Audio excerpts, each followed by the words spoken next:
Lebanon के एतारोन इलाके में इजराइल की सेना ने जबरदस्त हवाई हमला कर दिया है। वहां एक के बाद एक कई बम गिराए गए हैं, जिससे पूरे के पूरे इलाके में तबाही मच गई और चारों तरफ धुएं का गुबार देखने को मिला है। धमाके के बाद वहां मौजूद कई इमारतों में बकायदा आग भी लग गई है। ये बहुत बड़ी खबर है। लेबनान के एतारोन इलाके में इजराइल ने कैसे तबाही यहां पर मचाई है, कहर बरपाया है, इन तस्वीरों के जरिए समझा जा सकता है। जहां तक आपकी नजर जाएगी वहां तक आपको इस हमले के बाद कैसे पूरे आसमान में जब ये धुएं का गुबार उठता हुआ नजर आया, उसके बाद बर्बादी के निशान ये तस्वीरें बयां कर रही हैं।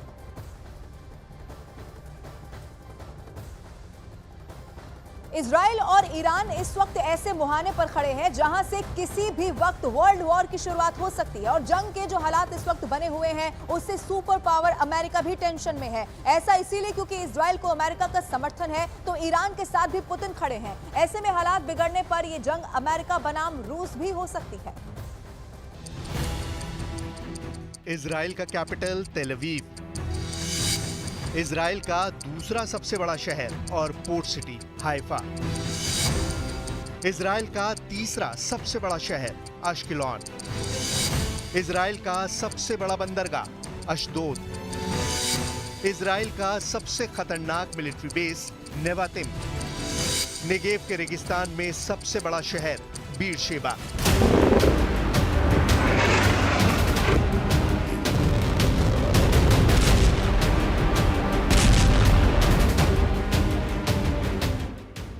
इन्हें मिलाकर इस वक्त इजराइल के 25 शहरों में ऐसा अलर्ट है, एक ऐसी घड़ी टिक टिक कर रही है जिसमें हमले वाले अलार्म की घंटी नहीं बजेगी।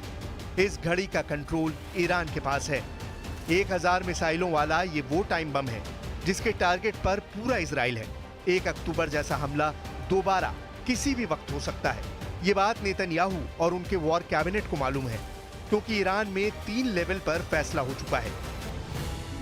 पहला लेवल यानी सबसे बड़ा इशारा ईरान के सुप्रीम लीडर अली खामनेई से मिला। उन्होंने कह दिया कि 26 अक्टूबर को हुए हमले का जवाब देना जरूरी है। दूसरा लेवल यानी सरकार के स्तर पर ईरान के राष्ट्रपति मसूद पेजिशकियान ने कह दिया है कि ईरान अब इजराइल से बदला जरूर लेगा।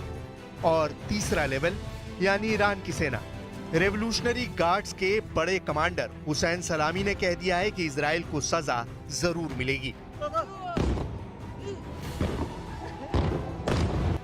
1 अक्टूबर को ईरान ने जिस तरह से इजराइल पर बैलिस्टिक मिसाइलों की बरसात की थी, ये तीनों ऑर्डर उसी हमले की कामयाबी और फिर इजराइल के जवाबी हमले के असर को लेकर किए गए हैं। ये खबर देखिए, इसकी हेडलाइन देखिए। ईरान में मिलिट्री के सूत्रों ने बताया है कि इजराइल पर हमले के लिए 1000 मिसाइल तैयार कर ली गई हैं। 1 अक्टूबर को ईरान ने 200 बैलिस्टिक मिसाइल फायर किए थे। इस बार अगर ईरान 1000 मिसाइल फायर करेगा तो सोचिए क्या होगा। ये बात इसराइल से ज्यादा अमेरिका को परेशान कर रही है, क्योंकि युद्ध बढ़ा तो खाड़ी में अमेरिका के अड्डे ईरान का सॉफ्ट टारगेट बन सकते हैं। बहुत साफ है कि ईरान में हर लेवल पर यह बात पक्की हो चुकी है कि अब इजराइल पर काउंटर अटैक उसकी जिम्मेदारी बन चुकी है। लेकिन क्या ये इतना आसान होगा? आखिर ईरान और इजराइल के बीच में सबसे बड़ा युद्ध होने जा रहा है। क्या ईरान पर इजराइल का हमला आज ही होने वाला है? क्या ईरान का बदला लेने वाला हथियार एक्टिव हो चुका है? इस वक्त इजराइल और अमेरिका दोनों ईरान में होने वाली हर हरकत पर नजर रख रहे हैं। उनकी टेंशन बढ़ गई है। अब अमेरिका भी परेशान है कि ईरान ने इजराइल पर तीसरी बार हमला किया तो उसके पास भी युद्ध में शामिल होने के अलावा कोई रास्ता नहीं बचेगा। मैसेज ये है कि अगर ईरान और इजराइल का युद्ध हुआ और अमेरिका इजराइल के साथ खड़ा होगा, जबकि दूसरी तरफ पुतिन पूरी तरह ईरान की ढाल बनकर खड़े होंगे, या कहें कि ईरान और इजराइल युद्ध अमेरिका बनाम रूस की जंग बन जाएगी। नेतन्याहू और उनका वॉर कैबिनेट ये बात जानता है और इस बात पर चर्चा भी कर चुका है कि ईरान बहुत ज्यादा गुस्से में है। खामेनेई अब इजराइल के एक एक हमले का बदला लेना चाहते हैं, क्योंकि 26 अक्टूबर को हुए इजराइल के हमले में ईरान के आक्रामक छवि वाला रौब तार तार हो चुका है। यही वजह है कि अब ईरान तीसरी बार इजराइल पर बहुत बड़े हमले के लिए बेकरार है।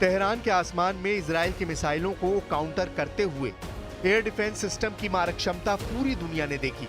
ईरान का दावा है कि बहुत से हमले रोक लिए गए, नुकसान बहुत मामूली हुआ, लेकिन इजराइल के हमले ने दुनिया को डरा दिया है, इसमें कोई शक नहीं। 1 अक्टूबर 2024 को ईरान ने इजराइल पर 200 मिसाइल फायर की। 26 अक्टूबर 2024 को इजराइल ने ईरान पर जवाबी अटैक किया। अब सवाल है कि ईरान काउंटर अटैक अक्टूबर में ही करेगा या नवंबर तक इंतजार करेगा।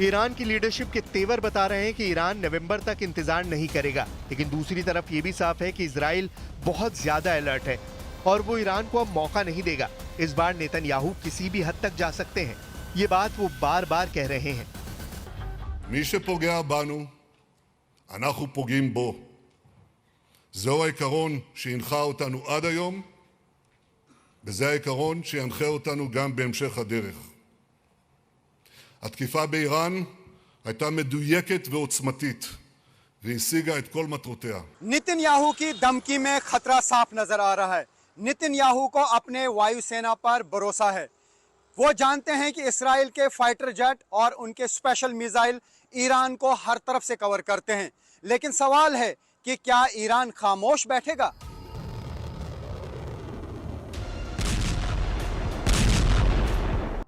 ईरान पूरी तरह से पलटवार करने को तैयार है। वो पूरी तैयारी कर चुका है। ईरान से सुप्रीम कमांडर से लेकर ईरान के राष्ट्रपति तक ये कह चुके हैं कि इजराइल को जवाब देना बेहद जरूरी है, लेकिन ईरान ये हमला कब करेगा इस पर अभी भी सस्पेंस बना हुआ है।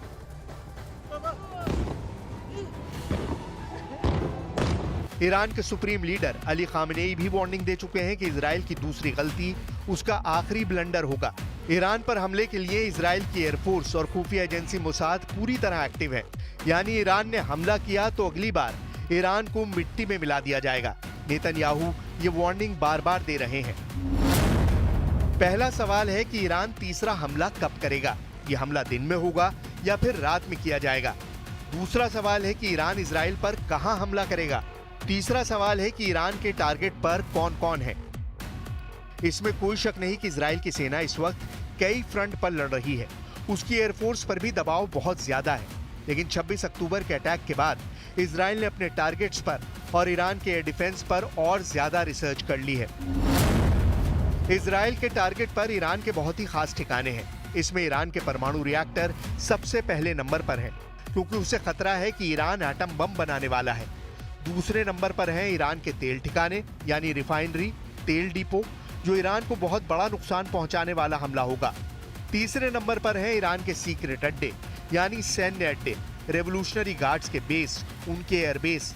इजराइल का चौथा नंबर का टारगेट है ईरान के मिसाइल बेस, जहां से ईरान अपनी मिसाइल फायर करता है। लेकिन ये टारगेट आसान नहीं, क्योंकि ईरान का मिसाइल लॉन्च मारा है।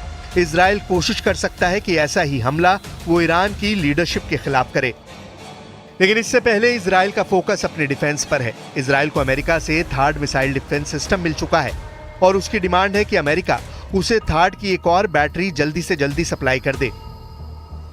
यही वजह है कि इजराइल के कई शहरों में इस वक्त हमले वाली घड़ी की टिक टिक गूंज रही है। तेल अवीव से लेकर हाइफा और नेवतिम से लेकर एश्केलॉन और अशदोद तक एक एक शहर और मिलिट्री अड्डे अलर्ट पर हैं।